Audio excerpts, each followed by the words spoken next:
Hi, I'm Julian Babarczy. I'm the Executive Chairman of Perpetual Resources.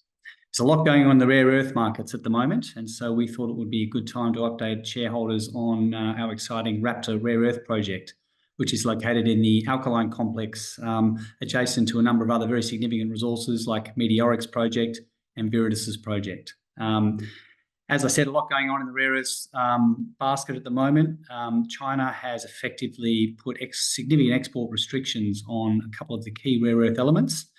This is in response to the American tariff regime, which was brought in the last couple of weeks, which has caused enormous volatility for investors in every sector, but particularly the rare earths. So in response, China has restricted exports because they control about 90% of the refined rare earth market, and they're trying to place a lot of pressure on the US in retaliation.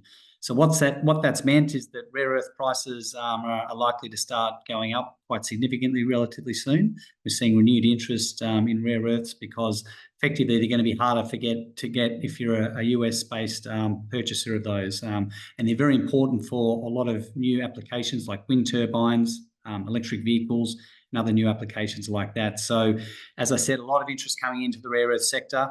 And we think it's a good opportunity to remind people about our Raptor Rare Earth project, where we recently announced some very exceptional metallurgical results. We've only done some very first pass drilling down to a total depth of about 12 metres at its deepest, an average depth of about 6 metres.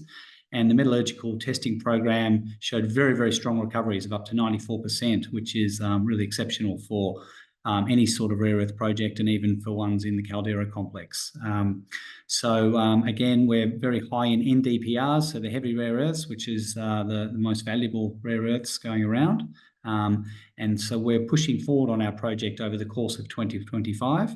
We're likely to undertake some additional drilling later in the year. We're also likely to undertake some additional metallurgical work.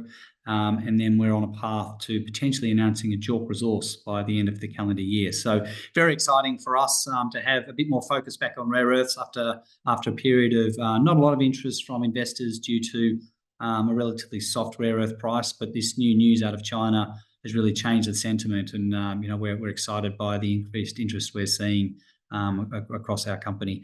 And so in addition to the rare earth news, we're also pushing forward in Brazil, in Minas Gerais, where we have our exciting Igrejinha lithium project. We'll be having a flurry of news flow, we expect, over the next couple of months as we move forward to our maiden drill program there. So very exciting time for Perpetual.